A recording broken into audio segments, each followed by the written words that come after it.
trabalho sobre HPV, apresentado à disciplina de Microbiologia e Imunologia da Faculdade de Medicina do Juazeiro do Norte, Estácio. Mulher de 32 anos com queixa de lesão verrugosa apresentando coceira na região da vulva com 6 semanas de evolução. Referia ser portadora do vírus HIV há 3 anos e faz uso regular de zidovudina, lamivudina e efavirenz. Relatou ter tido vida sexual promíscua antes de ser diagnosticada com HIV. O exame físico revelava pequenos condilomas acuminados de coloração branca, acometendo a região da vulva e do ânus. Posteriormente foi realizado o teste de captura híbrida e a vulvoscopia. O médico recomendou a utilização de ácido tricloroacético para eliminar a lesão. O HPV, que é a sigla para papiloma vírus humano, é um vírus transmitido por meio de contato pele com pele, podendo assim ser considerado infecção sexualmente transmissível. Ele afeta o ser humano por meio da pele e das mucosas, colonizando o trato genital inferior, causando, na forma mais comum, verrugas e lesões precursoras de câncer. Na maioria dos casos, a doença é assintomática.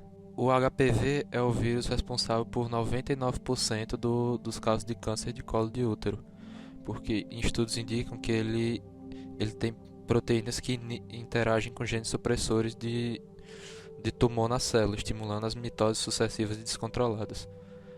A infecção uterina, na maioria dos casos, ela é transitória e ela costuma regredir espontaneamente entre 6 meses e 2 anos após a exposição ao vírus. Nos casos persistentes, ela promove lesões precursoras que, com a identificação e o tratamento adequados, possibilita a prevenção de quadros mais sérios, como o carcinoma cervical invasivo. Em mulheres abaixo dos 30 anos de idade, a maioria dos casos regride espontaneamente, enquanto que mulheres acima dessa idade há uma maior chance de persistência. Possui mais de 100 subtipos, sendo 16 e 18 responsáveis por mais de 70% de todos os casos de carcinoma cervicais, que é outro nome dos cânceres de colo de útero. O subtipo 16 ele é o mais prevalente e é o mais frequente em casos de carcinoma de células escamosas, enquanto o 18 é o responsável por 20% dos tumores e o mais comum entre os adenocarcinomas. A lesão mais evidente é o condiloma acuminado, que é uma verruga que acomete a vulva, a pele do períneo, o ânus e, com a menor frequência, o colo uterino. E os subtipos virais mais comuns associados a essas lesões são o 6 e o 11. O agente etiológico é um vírus chamado papiloma vírus humano, pertencente à família Papovaviridae. Os papilomas vírus são pequenos vírus DNA de 50 a 55 nanômetros de diâmetro, do gênero papilomavírus humano, e trata-se de vírus não envelopado, com simetria icosaédrica. Apresenta um genoma de aproximadamente 8.000 pares de base de DNA dupla fita e circular.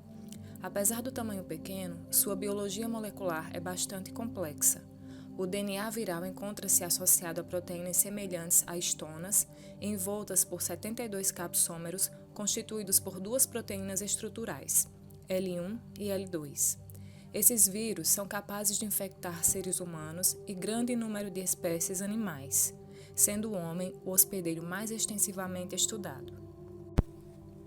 O genoma viral está dividido em 3 regiões, de acordo com a sua localização e propriedades funcionais. As regiões E e L, denominadas ORFs, e uma terceira região, a LCR. Na região E, encontram-se até 8 genes, que são responsáveis pela replicação do HPV, transcrição do DNA, maturação e liberação das partículas virais, transformação celular e imortalização. Os genes da região L codificam, respectivamente, as proteínas principal e secundária do capsídeo. A região LCR encontra-se entre L1 e E6 e possui entre 500 e 1.000 pares de bases. Em geral, não é bem conservada entre os HPVs e está envolvida com a expressão gênica e com a replicação viral que ocorre no núcleo da célula do hospedeiro. O desenvolvimento das verrugas, que é o sintoma mais comum do HPV, ocorre da seguinte forma. Quando o vírus infecta, ele promove uma acantose, que é crescimento da camada basal, aumentando o número de células espinhosas na região. Essas alterações elas causam espessamento da pele e promovem a produção de queratina, chamada hiperqueratose, e consequentemente ela causa a formação de projeções epiteliais, que usa o termo papilomatose. O vírus ele vai ser produzido com o aumento da queratina, vão haver formação de várias camadas de queratina. E o vírus vai ser produzido próximo à camada final de queratina por células granulares. As infecções sexualmente transmissíveis são um problema de saúde pública. Essas infecções podem ocorrer durante a adolescência devido ao início precoce da vida sexual.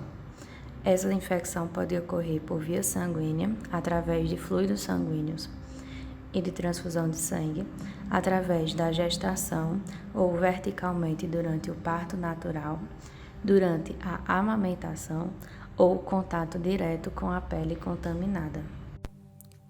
O vírus do HPV, apesar de ser muito pequeno, é bastante complexo. Uma vez infectando a mucosa ou pele do hospedeiro, poderá regredir ou não.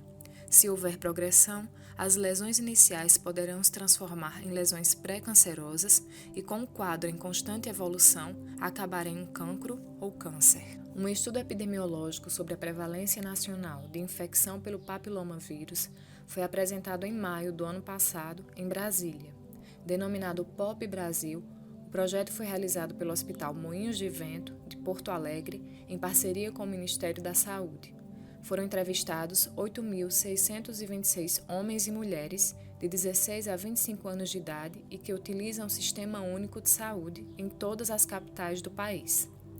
O resultado apontou que houve prevalência do HPV em 6.387 amostras válidas, com HPV de alto risco para o desenvolvimento de câncer presente em 35,2% dos participantes. A prevalência de HPV geral na população feminina foi de 54,6% e na masculina de 51,8%. A prevalência do HPV mostrou-se maior na região Nordeste, com 58,09% e na região Centro-Oeste, com 56,46%.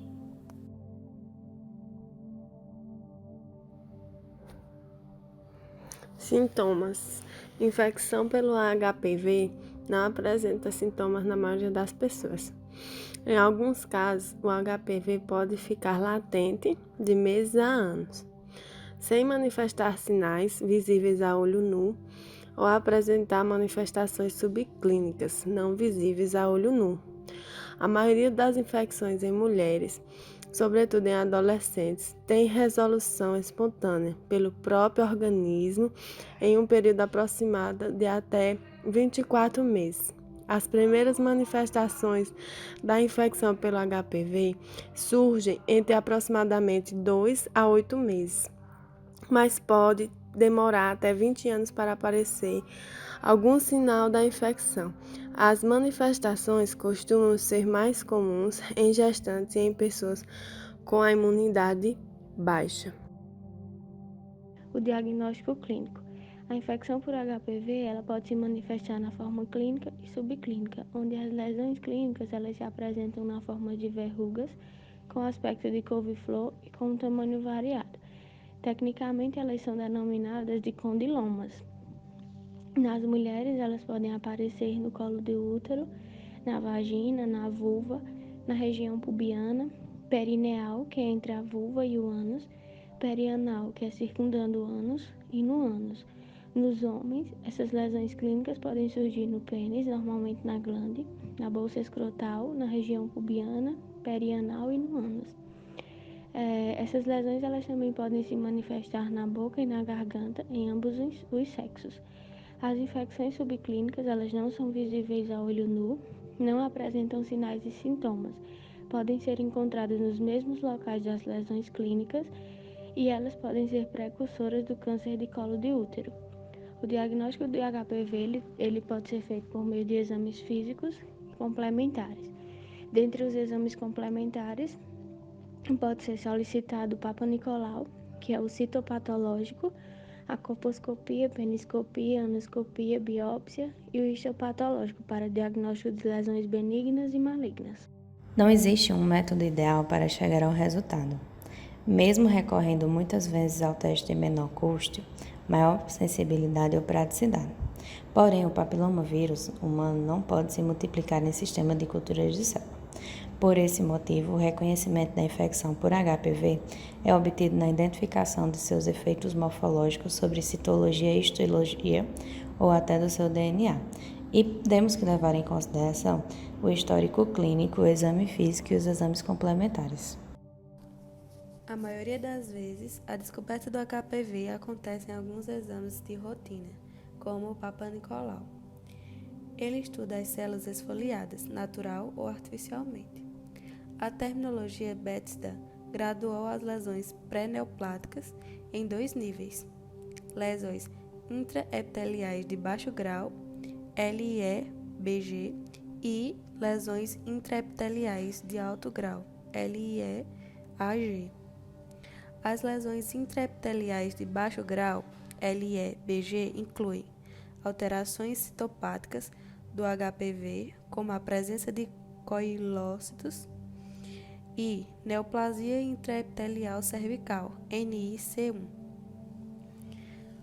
As lesões intraepiteliais de alto grau, LIE-AG, englobam o NIC2 e o NIC3, que são representadas nos esfregaços citológicos por alterações em células superficiais e intermediárias, com a relação núcleo-citoplasmática RNC um pouco aumentada, e hipercromasia discreta e cromatina homogênea, finalmente granular. Podem ser observadas coilócitos, que são células que apresentam núcleo hipercromático e volumoso, e também citoplasma com grandes halos, que deixam as amplas áreas claras centrais e limites celulares intensamente coradas. Papa Nicolau é um teste ginecológico rápido, simples e indolor, servindo para detectar inflamações vaginais, doenças sexualmente transmissíveis como o HPV e para identificar a presença de câncer de colo de útero. Devem ser realizadas uma vez por ano por mulheres que já iniciaram a vida sexual, especialmente as que têm entre 25 a 59 anos. Em geral, o resultado demora cerca de 14 dias para ficar pronto. Como ele ocorre? O ginecologista introduz um pequeno instrumento chamado espéculo na vagina, para manter o canal vaginal aberto e permitir a observação do colo de útero. O ginecologista observa o interior da vagina e o colo do útero. O ginecologista usa uma espátula de madeira e uma escovinha para raspar a parte do colo de útero, podendo causar certo desconforto nesse momento. O material colhido é guardado e levado para análise em laboratório. Uma observação sobre isso é que o Papa Nicolau também pode ser feito por mulheres virgens, mas é próprio apenas para mulheres a partir de 21 anos. E utiliza um material especial, ou seja, um espéculo menor. Resultado do exame. Ele é dividido em classes. Classe 1, o colo do útero está normal e saudável. Classe 2, existe a presença de alterações benignas nas células, que normalmente são causadas por inflamações vaginais. Classe 3, inclui INC, NC1, 2 e 3, ou LSIL, que significa que existem alterações nas células do colo do útero, e o médico poderá prescrever novos exames para procurar a causa do problema, que pode ser HPV. Classe 4, INC3 ou HSIL, que indicam um provável início de câncer de colo de útero. E classe 5, presença de câncer de colo de útero. A amostra, quando a amostra ela pode ser insatisfatória. O teste convencional do Papa Nicolau apresenta um índice de casos falsos negativos na faixa até de 40%. A falha no diagnóstico citológico são causadas devido a técnica de coleta inadequada, como quando a mulher está no período menstrual, ter relações íntimas, mesmo com uso de camisinha, e uso de ducha para higiene íntima. Também pode ser pela fixação do esfregaço ser inadequado e também por técnica de coloração e montagem, e principalmente pelo erro de interpretação. A principal indicação da colposcopia consiste em localizar a imagem colposcópica alterada para que se possa realizar quantas biópsias forem necessárias para o diagnóstico histopatológico. Quando estamos à frente de um exame de citologia oncológica cérvico-vaginal alterada ou suspeita, a colposcopia faz-se necessária. Em geral, são obtidos pequenos fragmentos de aproximadamente 2 a 3 milímetros, utilizando pinça de biópsia tipo Gaylor-Medina, que são imediatamente fixados em formol 10% na proporção 1:10 volumes, submetidos à técnica de inclusão em parafina, realização de cortes histológicos, feitura e coloração das lâminas. É fundamental que se tenha um serviço de confiança que possibilite uma correlação citohistológica e colposcópica para o diagnóstico e tratamento adequados. Na vulvoscopia ou genitoscopia, observamos um monte de vênus, grandes lábios, sulcos interlabiais, pequenos lábios, clitóris, vestíbulo, região perineal, perianal e sulcos genitocurais. A parte mais externa da vulva é recoberta por pele, que histologicamente apresenta folículos pilosos, glândulas sebáceas e sudoríparas. O vestíbulo é recoberto por epitélio estratificado não queratinizado, e os pequenos lábios por epitélio estratificado finamente queratinizado. Inicialmente, fazemos uma observação macroscópica desarmada de toda a região, e em seguida com o colposcópio. Aplicamos o ácido acético a 5% na pele e a 3% no vestíbulo, de preferência com um borrifador para evitar traumas. Aguardamos de 3 a 5 minutos e observamos os achados vulvoscópicos. O azul de toluidina a 1% ou o teste de Collins não precisa ser usado rotineiramente, pois apresenta alto índice de falsos positivos. Após a sua aplicação, aguardamos 3 minutos e limpamos com ácido acético a 1%. O azul de toluidina é um corante vital e impregna as regiões alteradas com células ricas em DNA, que estão em processo de divisão celular. Devemos valorizar a coloração azul real residual em áreas com alterações extensas. As áreas alteradas ou suspeitas devem ser biopsiadas. A biópsia dirigida com colposcópio deverá ser realizada sob anestesia local.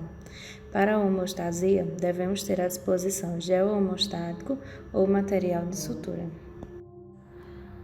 A peniscopia ou genitoscopia consiste na avaliação da região genital masculina, avaliando o pênis, a uretra, o escroto, o púbis, a região inguinal, a região perineal e a região perianal. O paciente pode estar sentado ou em posição de litotomia.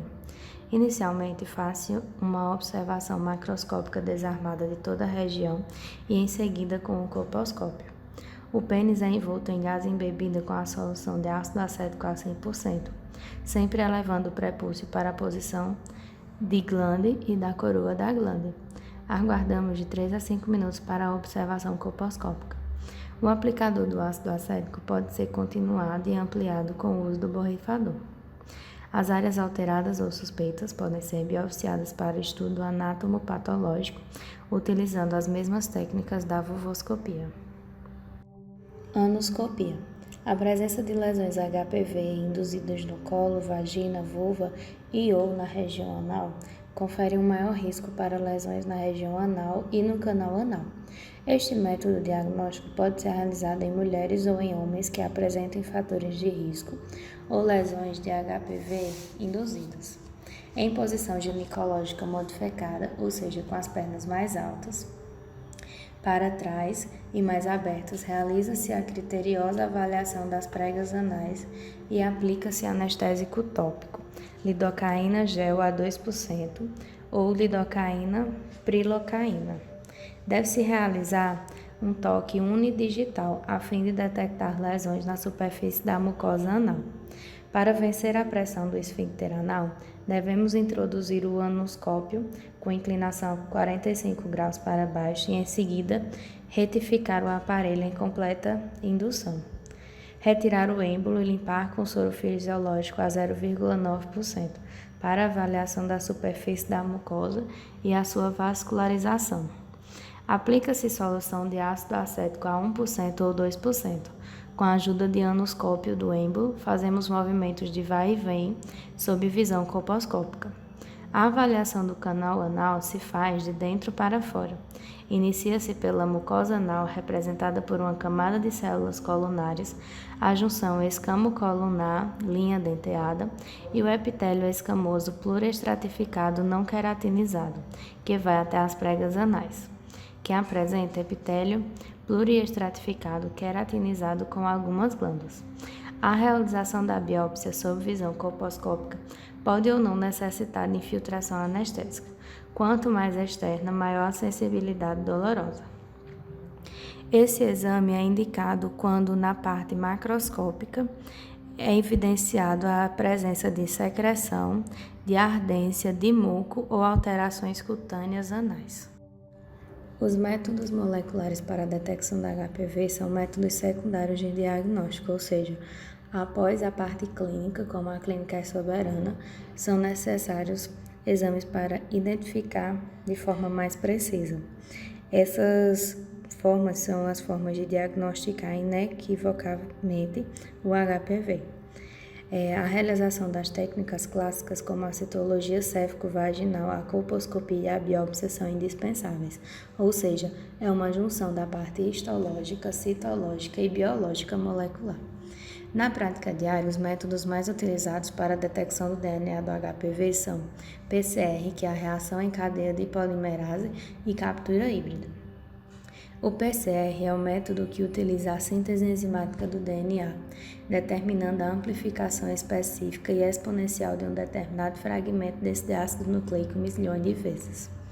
Essa enzima é capaz de sintetizar DNA a partir de uma cópia dessa molécula em reação de aquecimentos e resfriamentos sucessivos.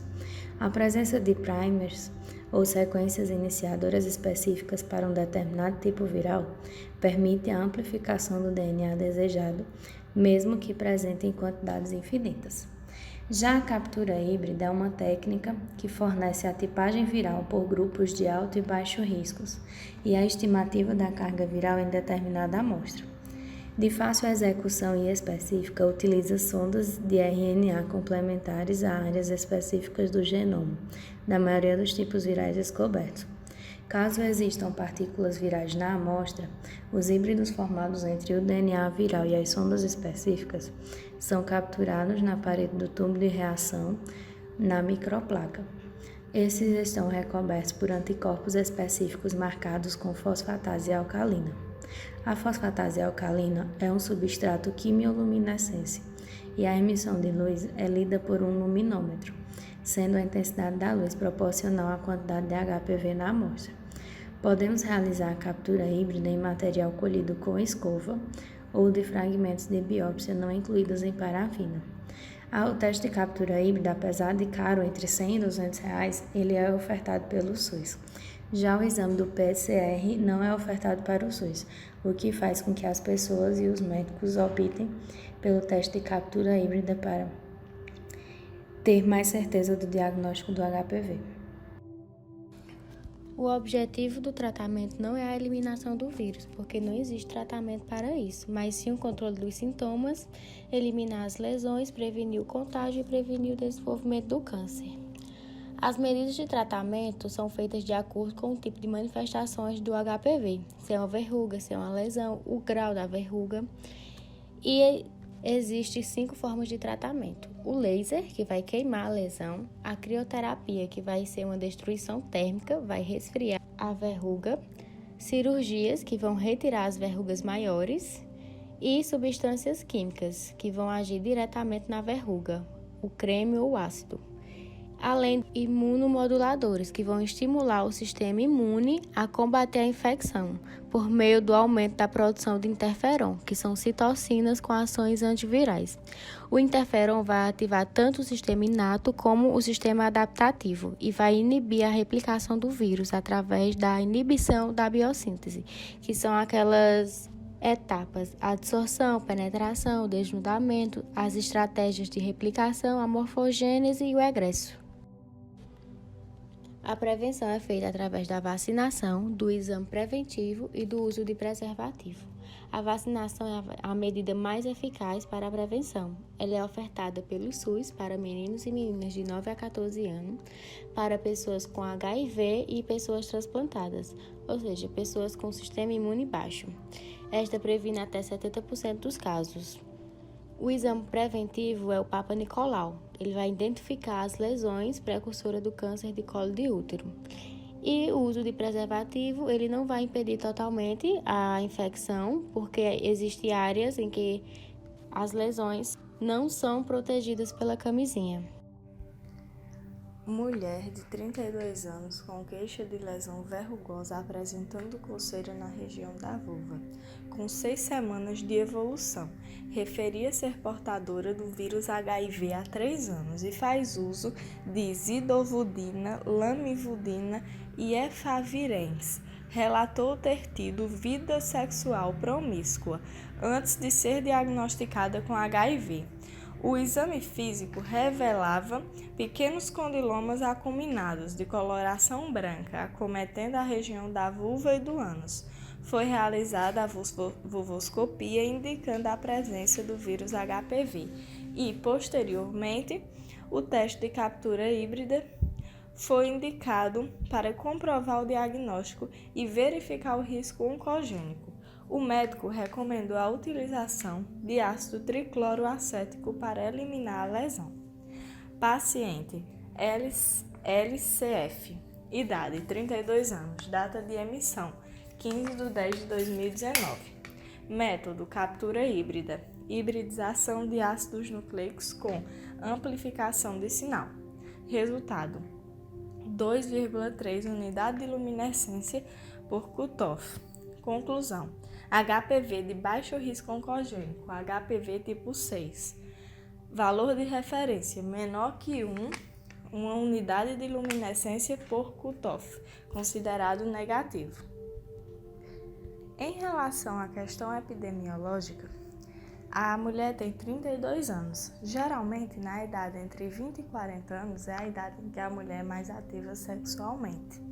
Ou seja, ela teria mais probabilidade de ter contraído o vírus pela questão sexual devido à idade.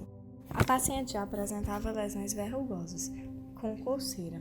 Essas lesões elas são resultado de um processo de crescimento celular que vai aumentar a camada basal da célula, chamada de acantose, e vai aumentar a camada de queratina, chamada de hiperkeratose.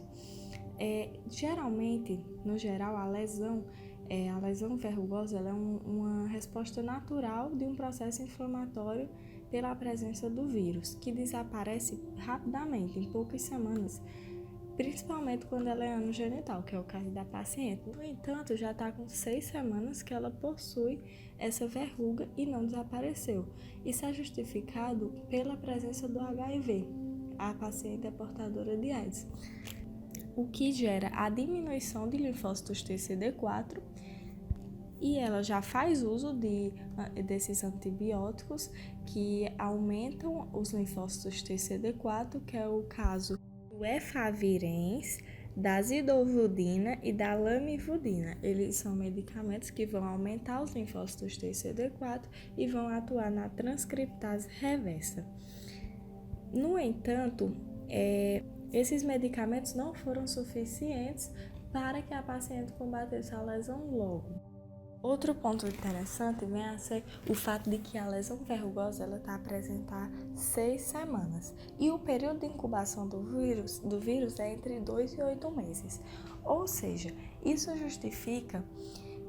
mostra que a paciente ela relatou ter deixado a vida sexual promíscua há 3 anos. Então, se a gente verificar o tempo de incubação com o tempo de lesão, a gente vê que esse vírus ele pode não ter sido obtido pela questão sexual, mas pelo simples contato com fomites, regiões contaminadas, que por ela ser uma paciente imunocomprometida, ter diminuição de linfócitos TCD4, ela manifestou a lesão que não desapareceu nas poucas semanas, o que deveria ter ocorrido.